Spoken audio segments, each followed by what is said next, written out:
Olá a todos, todas e todos, sejam muito bem-vindos. É um prazer estar de volta aqui ao Envio, trazendo um pouco da experiência mais multidisciplinar do meu antigo e, de certa forma, ainda atual laboratório.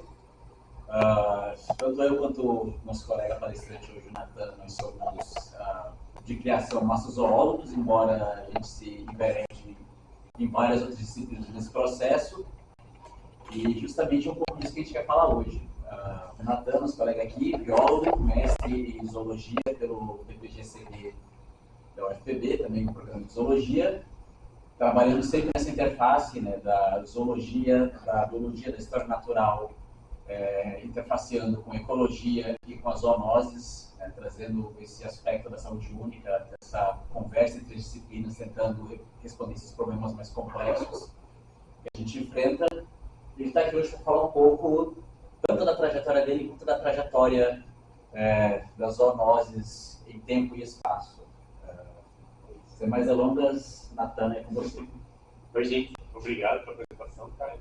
Como ele falou, meu nome é Natan, eu fiz minha graduação, mestrado e atualmente doutorado, também na UFPB, no Campus 1, de Ciências Biológicas. E aqui eu falo um pouco dessa trajetória, né, que vou intercalar entre como foi minha graduação, meu mestrado e o que eu estou fazendo atualmente no doutorado. Então, eu intitulei essa palestra dessa jornada seguindo rastilho, o caminho de pólvora deixado em desenhos animais. Né? Quando você acendia aquele caminho de pólvora, o fogo ia percorrendo até chegar na bomba que explode. Né? Então, aqui eu faço essa analogia de que a bomba que explode é quando as doenças realmente de fato acontecem. Né?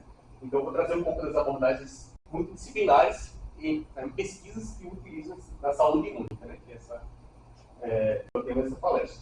Então, esse interesse de como doenças se disseminam, né, ele já vem de longa data. Então, inicialmente, as doenças eram transmitidas, né, pelos miasmas do grego, né, deu origem a essa teoria miasmática, que são doenças causadas por emanações nocivas, né, que corrompiam o ar e adoeciam o corpo. Então, segundo essa teoria, as doenças elas estavam presentes em lugares que tinham odores fétidos, próximos a ambientes pantanosos, com matéria orgânica em decomposição, e que a maioria das doenças eram transmitidas segundo esse meio. Né? Então, como a peste, que aqui é representada pela morte e a cólera, né? Elas eram essas entidades nocivas que adoeciam as pessoas. Né? Até então, que o John Snow, né, o de cima, não confundir com o de baixo, ele teve a ideia de mapear os casos da doença que estava assolando Londres, né, no século XIX. Né? Então, o que ele fez? Ele foi mapeando, aqui a gente vai ter em preto, o número de casos dessa determinada doença que estava dizimando as pessoas de lá, para tentar identificar as potenciais causas. Né? Ele era um pouco descrente dessa teoria miasmática, e o que ele observou é que, provavelmente, né, a doença estava sendo causada por um bicho, que ele chamou de vibrio cólera, né, e descreveu aqui os principais meios de transmissão. Né? Então ele percebeu que, no entorno dessas fontes de água, provavelmente habitava essa criatura. Né? Ela não era dependente de água poluída, mas água poluída com a presença da cólera. Então, graças a esse estudo, o Snow se tornou o pai da epidemiologia moderna, né? Que a partir daí a gente conseguiu estudar componentes ambientais que estavam sendo determinantes na ocorrência de doenças. Né? Então, a gente trouxe nesse exemplo uma das maneiras de como a saúde, né, ela é interdisciplinar. Né? Então, nesse ponto de vista, a saúde humana, animal e ambiental, ela é indissociável. Né? Ela faz parte de um contínuo, em que quando um desses componentes está sendo afetado ou em desequilíbrio ecológico, né, isso vai se propagar para os outros componentes do sistema, portanto, assim, adoecendo como um todo, ou diminuindo a sua competência de executar seus plenos funcionamentos. Então, aqui eu vou tentar trazer 3 estudos de caso. Né? O primeiro foi da minha graduação, leishmaniose visceral em área urbana. Depois eu vou intercalar pelos agentes infecciosos de canídeos silvestres para concluir com o sistema epidemiológico da peste. Então, para iniciar, vou apresentar os estudos multidisciplinares que eu empreguei com a leishmania, com a leishmaniose. Né? Então, eu fiz esse estudo para a minha cidade natal, em João Pessoa, que fica bem aqui no extremo oriental das Américas, né? O ponto mais oriental que temos aqui. Então, eu tentei entender quais eram os determinantes socioambientais que estavam por trás da leishmaniose visceral canina em João Pessoa. Né? Então, contextualizando aqui, a leishmaniose ela é transmitida principalmente pela picada dos mosquitos flebótomos, né? Da família Psittodidae. Então, aqui não é um mosquito como o do Aedes, né? Ele é conhecido como mosquito palha, embora realmente não seja um mosquito, está presente em outro grupo. Né? Ele é transmitido através das picadas das fêmeas, e nessa picada ela inocula, né, o protozoário, que é a leishmania. Ela inocula principalmente em mamíferos, né? E nos mamíferos vão se desenvolver inúmeros quadros, que podem ser essa manifestação na forma cutânea, né, que produzem feridas, que podem ser localizadas ou disseminadas, ou também essa forma mais silenciosa, que é a visceral, né, que é a mais letal, em 85% dos casos, quando não tratada. Né? Além dos humanos, outros animais, os mamíferos, eles compõem o ciclo da leishmaniose, inclusive os cães domésticos, né, pessoal? Então aqui eles são considerados os principais reservatórios em meios urbanos. Os cães domésticos, eles são assintomáticos em até 80% dos casos, né? Então é difícil compreender como essa doença se comporta nesses grupos. Né? Então a leishmaniose é uma doença, né, global, de distribuição global. Ela está presente principalmente na região tropical, né? Então ela é responsável por 50, 90 mil casos anualmente no mundo. E o Brasil está dentro dos 6 países do mundo que tem mais casos, sendo o responsável por 96% dos casos na América, né? Nas Américas. Porém, a trajetória da leishmaniose ela foi variando ao longo do tempo. Inicialmente, ela tem um comportamento mais rural, né? Ela era mais periurbana, porém, com o tempo, foram observando que ela estava se propagando para os ambientes rurais. Embora o Ministério da Saúde tenha utilizado estratégias para diminuir, principalmente, o controle dos vetores, né, por aplicação de inseticida, e por eutanásia, né, por morte dos cães que eram detectados como positivos.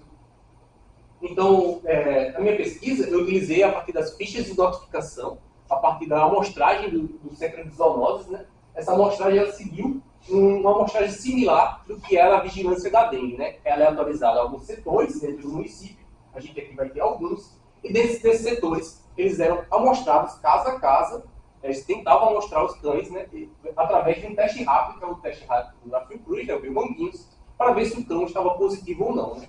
Então, de 2013 a 2015, foram testados um pouco aí de mais de 11 mil cães, né, dos quais 12% desses cães eles estavam positivos para a leishmaniose. Então, a partir desses cães que estavam lá testados, né, eu já referenciei eles, né, eu posso entrar em detalhes disso depois, mas eu fiz de referenciamento tanto a posteriori, né, a partir dos endereços, procurando no Google, procurando nas bases do correio, como com o uso de um GPS portátil visitando os locais. Né.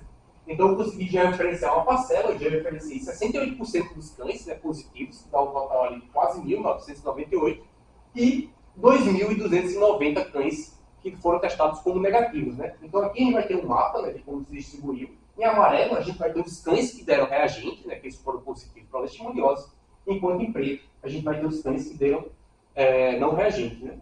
Então, eu tentei identificar que padrões eu poderia inferir. Né. Então, o primeiro como é a distribuição espacial? Ela é aleatória, ela é regular, ou ela é agrupada? Né. Quando ela é agrupada, pessoal, quer dizer que é uma distribuição focal. Né. Então, a partir disso, desse teste de Cade-Ripley, eu verifiquei que sim, os casos de leishmaniose eles são agrupados. Eles são focos de tamanhos de até 4,5 km, né? E eu tentei entender quais são os locais que têm o maior risco. A partir disso, eu calculei essas densidades, né? Aqui em cima eu vou ter a densidade de casos positivos, enquanto embaixo eu vou ter a densidade de casos negativos. Né? Eu fiz uma divisão de um pelo outro para calcular o risco relativo, né? Espacialmente por ponto, e aqui embaixo a gente vai ter esse mapa de risco relativo, onde nas áreas que estão mais quentes vai ter mais risco, do que nas áreas que estão com tonalidade mais frias aqui em roxo, vão ter menos risco. Né? Então, para cada ponto desse dos cães, eu extraí esse valor de risco e de variáveis socioambientais. Que variáveis socioambientais são essas? Eu utilizei um componente que representava o ambiente, né, que era da vegetação, através de imagens de satélites, né, que é uma das ciências multidisciplinares da geografia e do geoprocessamento. Então, eu gerei esse índice de vegetação melhorado, em que áreas mais verdes aqui, pessoal, significa que tem uma estruturação de vegetação maior, né? Vão ter árvores com dosséis, vão ter florestas, né? Enquanto as áreas que são Um verde mais clarinho são vegetações herbáceas, terrenos baldios, áreas já alteradas. E aqui em cores mais rosa, salmão, né, vamos ter áreas que já não tem mais vegetação, né, são principalmente urbanas ou alguns jardins. Né. E também como variáveis socioambientais, a gente utilizou as variáveis do IBGE. Então, a partir dessas variáveis do IBGE, a gente conseguia ter uma noção para cada setor censitário qual era a renda, qual era a condição de saneamento básico, a densidade populacional, se era arborizado e se tinha como era o grau de alfabetização dos responsáveis. Né? Então, a partir de cada ponto desse, a gente conseguiu extrair essas variáveis, utilizamos um modelo linear misto, né, para tentar predizer quais são as áreas e quais eram as características dessas áreas que tinham maior risco. Né? O que a gente observou, pessoal, é que a espacialização ela trouxe outras perspectivas. Né? Como o Centro de Zoonoses tratava esses dados antes. Eles agrupavam por bairros, né? Então a gente vai ver aqui que essas áreas que estão mais quentes, ela variou, né, desde 0 de prevalência, né, de cães positivos dentro do total amostrado, até 0,80% dos cães, né, 80% dos cães estavam positivos nessa área. O que a gente olha quando a gente espacializa é que as áreas prioritárias são outras, na verdade. Né? O que isso pode ser determinado principalmente pelo tamanho dos setores censitários. Né? Então a espacialização ela pode dimensionar, né, focos que vão além das fronteiras administrativas. Né? Já que o mosquito não quer saber qual o bairro que os cães estão. E, quando a gente incluiu essas variáveis no modelo, a gente viu que essas aqui que tiveram um fator que foi significativo, né, além do esperado ao acaso, com a relação positiva entre proporção de domicílios com árvores, proporção de domicílios com esgoto a céu aberto, no setor censitário, e a alfabetização dos responsáveis. Né? Enquanto essas variáveis aqui, essas duas, que é a condição fenológica, né, a estrutura da vegetação e a renda, tiveram fatores negativos. Né? Então, se a gente for observar aqui, essas duas variáveis elas têm um pouco de sentido antagônico. Né? Ela diz que quanto menor a estrutura da vegetação, maior risco tem, e outra vai dizer que quanto mais árvores eu tenho no domicílio, mais risco eu tenho. Por que isso acontece? Porque o IBGE ele não discrimina que tipo de árvore você vai ter em casa. Né? Se você tiver um pé de manga em casa, um pé de acerola, ele vai dizer que sua casa é arborizada. Enquanto esse índice ele vai discernir, né, se é uma estrutura florestal e um terreno baldio. Né? Então, provavelmente, ter árvores em casa, principalmente pomares, né, árvores frutíferas ou áreas alteradas, é um fator de risco, enquanto tem uma condição de vegetação mais estrutural, como florestas, né, é um fator de prevenção de risco, né? O que é contra, historicamente, na literatura, que simplesmente só aceitava-se que vegetação traz risco de leishmaniose, né? Mas tratando essa variável simplesmente como binária, né? Tem vegetação quando não tem.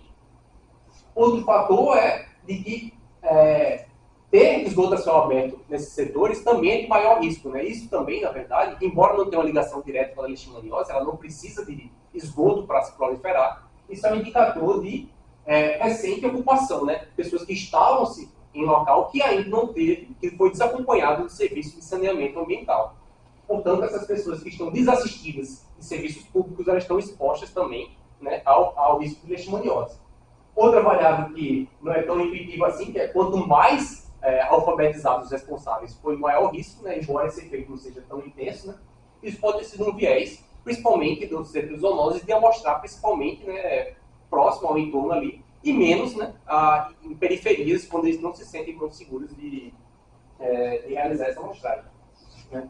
Então, outro dos resultados determinantes, a partir daquele grau de agrupamento, ele apontou que existiam focos de até 4,9 km². Né? Enquanto os focos delimitados pelo kernel, que era de 1 km, implica dizer que, potencialmente, esses focos estão conectados.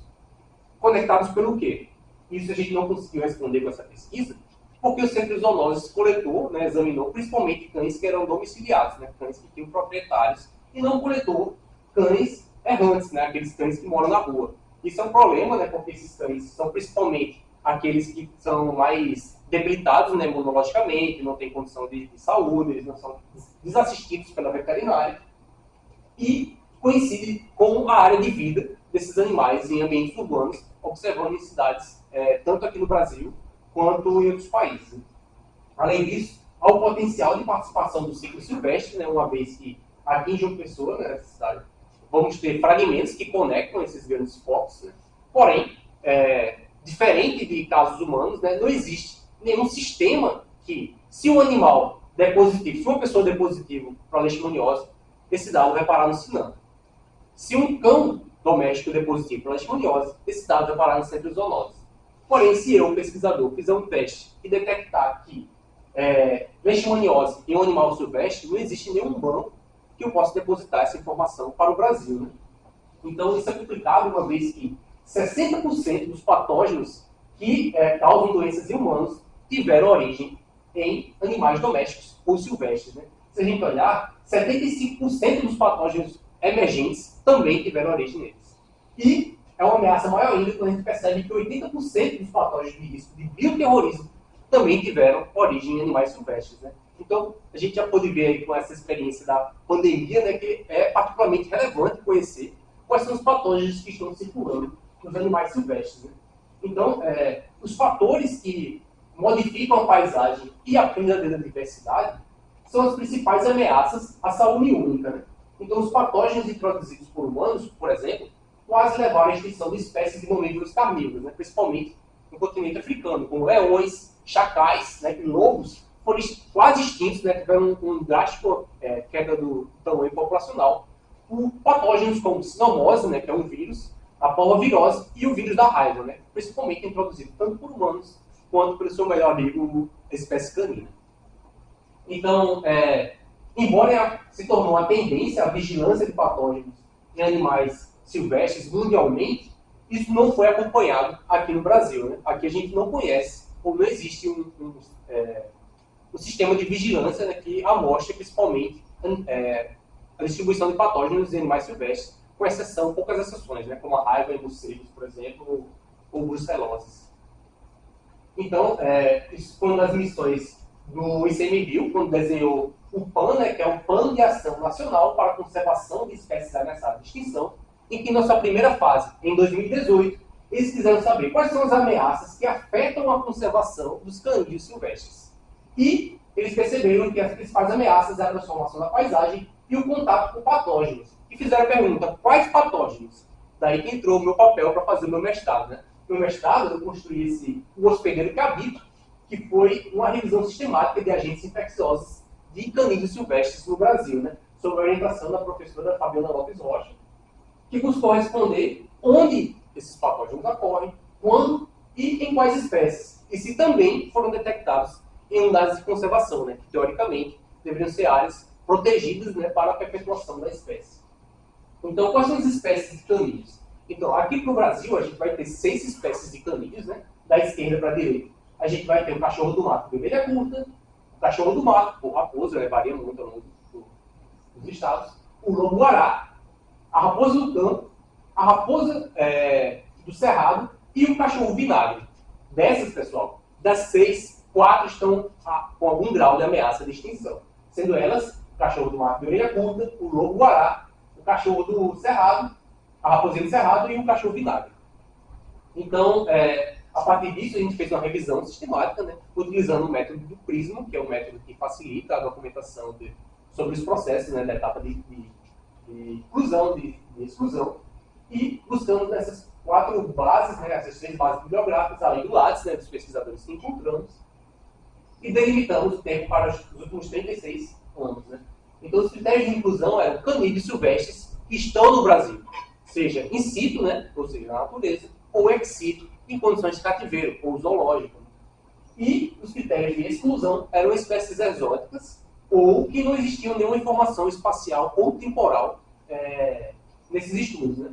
Então, a partir desses estudos, eu extraí as informações de qual espécie de canídeo silvestre estava ocorrendo, qual parasito estava ocorrendo, a origem da população, né, se era ex situ ou in situ, o tipo de diagnóstico que foi utilizado, o período de estudo, ano de publicação e localidade. O que a gente observou, pessoal?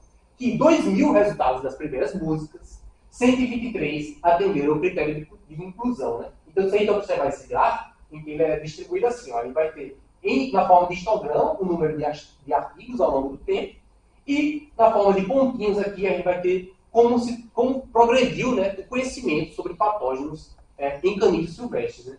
Então, inicialmente, a gente tem poucos estudos, né, principalmente in situ, e isso foi mudando ao longo do tempo, até atingirmos o máximo aqui de 54 espécies de agentes infecciosos para canídeos silvestres, né? Então, a gente percebeu também que, quando a gente analisou se a população de origem, o que mais contribuiu para o conhecimento de novas espécies foram majoritariamente estudos em ex situ, né? Ou seja, em zoológicos de cativeiros. Então, onde estavam distribuídos esses estudos, né? A partir dos trabalhos que a gente conseguiu resgatar, pelo menos até a informação de estado, né? Boa parte deles se concentrava no Sudeste, porque tem mais parasitos lá? Provavelmente não. Provavelmente isso é um viés também de produtividade de pesquisa, de recursos. A gente sabe que nessa região concentram-se muito mais recursos e pesquisadores em infraestrutura para executar esse tipo de pesquisa. E qual foram a representatividade de agentes infecciosos para esse grupo? Porque a gente observou que, predominantemente, o grupo mais presente são bactérias, né, com até 31 espécies, seguido de protozoários. Né? E das 96 espécies que foram examinadas, né, se o parasita estava presente lá, elas foram efetivamente detectadas. Né? Apenas 4% se fez uma investigação e não foi detectado o parasita. Então, quanto à representatividade dos canídeos, né, eu encontrei cerca de em torno de nenhum estudo para o cachorro do mato de orelha curta, que é o cachorro amazônico, né, então torna bem mais difícil você estudar essa espécie. Já é limitado o número de estudos sobre história natural, sobre ecologia do bicho, e é muito mais ainda para patógenos que circulam nessa espécie. Se a gente for observar quais foram as mais estudadas, a gente vai perceber que foram principalmente Cerdócio todos, que é o cachorro do mato, né, o raposa, e o Crisóstomo brachyurus, que é o lobo-guará. Né? Por que será? Primeiramente, provavelmente porque Cerdócio é uma espécie amplamente distribuída, né? Ela está praticamente na América do Sul inteira, com poucas exceções ali para as regiões da Amazônia, Andinas.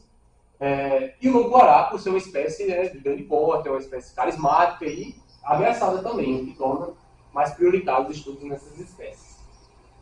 Se a gente for observar aqui como se distribuem os parasitas ao longo dessas espécies, né, e a população de origem, a gente vai ver que isso também se concentra principalmente nelas. Né? Variando aqui ex situ, né, para o guará, que tem uma grande demanda de estudos, né, em cativeiro, mas também em populações in situ, enquanto as outras espécies elas são mais limitadas quanto ao número de patógenos conhecidos. Né? Aqui a gente construiu uma rede de suscetibilidade para entender que parasitas são compartilhados entre essas espécies, né, e quais eles são mais restritos a um tipo de população ou outra. Né? Então aqui a gente vai ver que há uma baixa sobreposição, né, há 15% de sobreposição, enquanto existem 26 parasitas que são exclusivos, né, de populações ex situ e 20 que são exclusivos de populações in situ, né, 20 dali. Então, qual era o perfil também desses parasitas? A gente observou que o perfil eram bem diferentes. Para in situ, a maioria dos patógenos estudados eram aqueles que tinham relevância para a saúde pública ou para a produção animal. Entre eles, né, a gente vai encontrar as borreias, a leptospira, a leishmania, né, as riquécias, a toxoplasma, a tripanossoma e a raiva, né, que são vírus que podem afetar, né, tanto os humanos quanto também animais de produção. Né. Já o perfil, e esses que afetam a produção animal, a gente encontrou dendrenaplasma, babésia, brucelas, neóspora e missavírus, né, que podem diminuir, né, a aptidão do animal em ganhar massa, ou também diminuir a sua aptidão em reproduzir, né, causando abortos e dentre outras manifestações. Então aqui a gente construiu um mapa, né, para os patógenos que tinham mais informações. E se a gente observar aqui, por exemplo, a distribuição espacial da raiva em canídeos silvestres, a gente vai encontrar dois padrões que são bem interessantes. O deles existe uma linhagem circulando independentemente do ciclo de cães domésticos, circulando em Cerdócio todos, a raposa. Né? Então, existe uma linhagem que está independentemente circulando no Nordeste. Outra observação interessante é que, em zonas de simpatrias, né, em que as espécies de canídeos ocorrem, também existe uma alta prevalência, né, desse vírus circulando, né, o que é de grande importância para a conservação, principalmente naquelas espécies que estão sob algum grau de ameaça. Outros estudos quanto à leishmaniose a gente vai perceber que eles são bem limitados, né? A maioria deles são limitados espacialmente, mas que em zonas de simpatia a gente acaba encontrando mais presente. Quanto a parvovírus, mesma coisa. Esses vírus são os que são mais letais para a conservação, porém eles foram os menos estudados, né? Assim, espacialmente, e estão ocorrendo em zonas de simpatia. Então, quanto ao compartilhamento de agentes infecciosos, estudou tanto a circulação dos patógenos nos animais silvestres quanto em cães domésticos, observou que 100% detectaram os mesmos patógenos que estavam circulando em vida silvestre também em cães domésticos, com prevalência maior em cães domésticos do que em cães silvestres. Então, qual é o impacto efetivo desses patógenos para a conservação? Né? Embora não tenha sido detectado nenhuma epidemia, né, a gente sabe que esses mesmos patógenos eles já causaram danos severos em espécies ao redor do mundo, possuem uma alta taxa de infecção em caninos domésticos e detecção em silvestres no Brasil, e é uma alta sensibilidade ao agente infeccioso. Né? Os animais que pegam, geralmente, eles são bem debilitados. Para saber se esses patógenos estavam circulando em unidades de conservação, a gente criou um buffer no entorno dessas áreas de conservação para ver se os pontos incidiam dentro ou nessa área de influência. Né? Então, a gente dividiu essas áreas em áreas de proteção integral e sustentável e observamos que, sim, elas estão ocorrendo também em unidades de conservação, principalmente ali no Sudeste, né?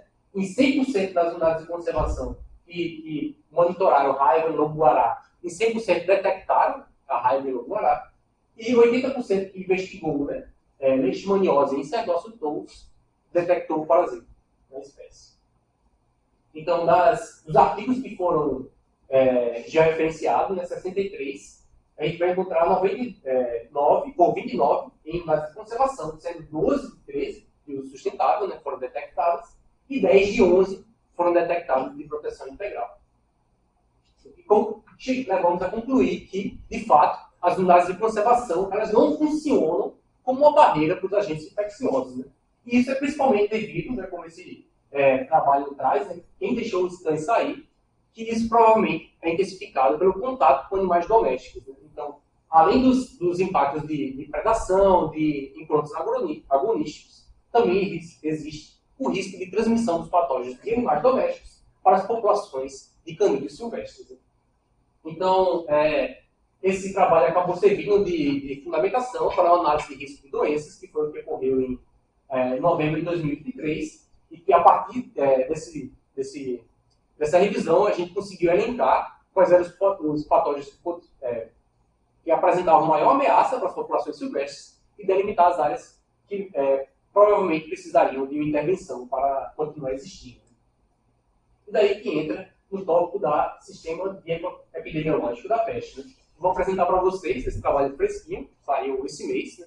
Em que a gente estudou os determinantes ecológicos, geológicos e genômicos, né, que modularam o surto epidêmico da peste, né, no foco natural do Araripe, aqui no Brasil.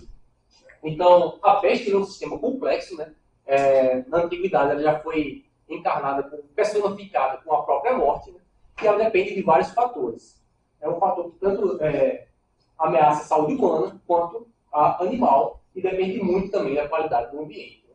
Então, a peste, que já foi conhecida como a peste negra, que exterminou quase 2/3 da humanidade do Ocidente, né?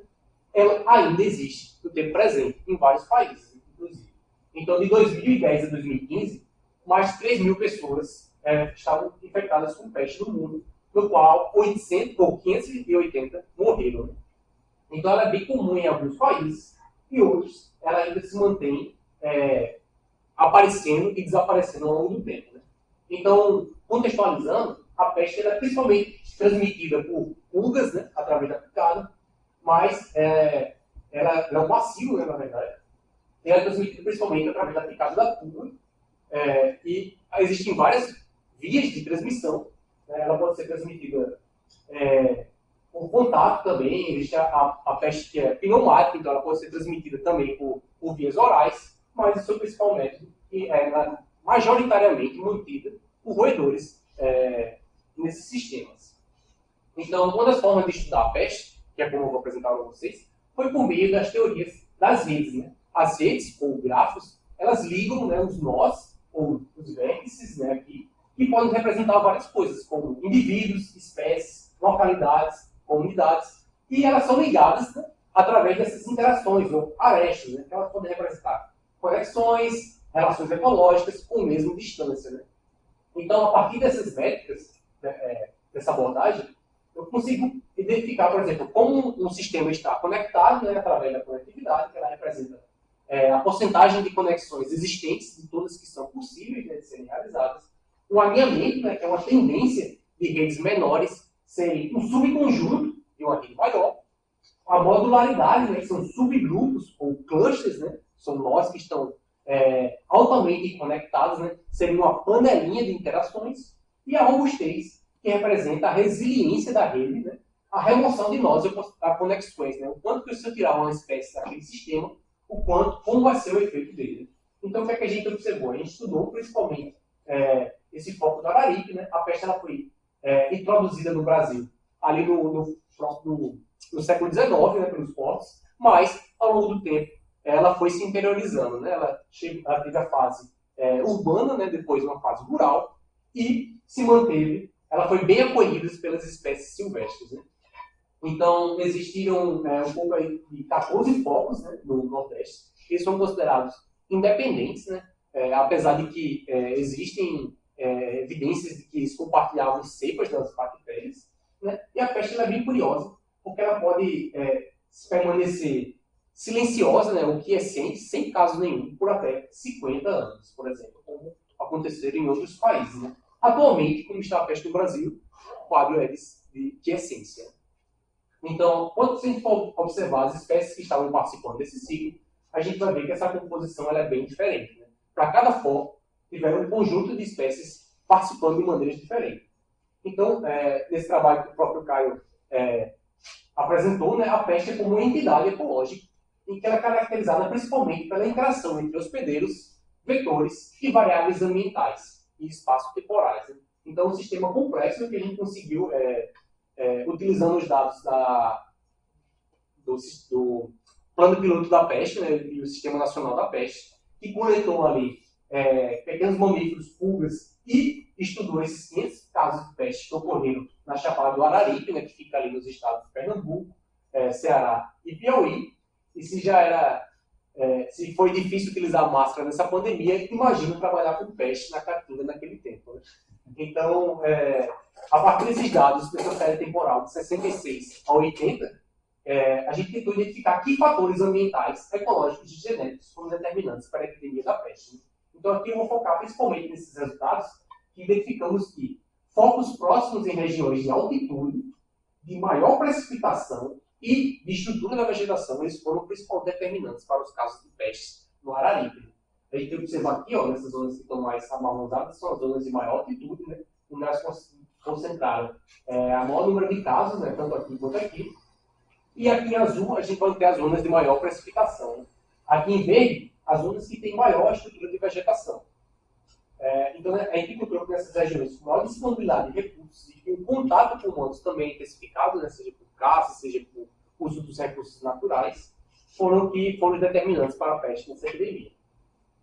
A gente também encontrou uma relação entre a precipitação e os casos humanos, ela possui um atraso temporal de um ano, em que a precipitação do ano anterior explicou o número de casos do ano seguinte. Né? Isso implica na cascata, né, ecológica que vem desde a precipitação, a germinação de plantas, a disponibilidade de recursos para os animais e, consequentemente, o aumento, né, ou a propagação da peste nesse sistema. Então, dentre as métricas, a única que encontramos significância foram da robustez. Né? O que é que a gente observou? Quando a rede estava mais robusta, né, isso implica que, mesmo em algumas espécies, as conexões se mantinham presentes. Né? Quando a rede estava mais robusta, foram anos mais epidêmicos, né? E tinham um maior número de casos. E, quando as redes eram menos robustas, a gente percebeu um menor número de casos. Aqui a gente vai ter as redes como se comportaram em anos epidêmicos, em anos de baixa atividade. Né? A largura das linhas aqui, das interações, é a proporção de pulgas que a gente encontrou pelas espécies de roedores. Né? E o que a gente vai observar aqui A boa parte dessas espécies, mesmo quando morriam pela peste, outras estavam ali para assumir o seu papel de mantê-la. E é isso que eu tinha para apresentar para vocês. Fico feliz se vocês tiverem dúvidas, esclarecimentos ou qualquer coisa para comentar. Tá bom, pessoal? Obrigado.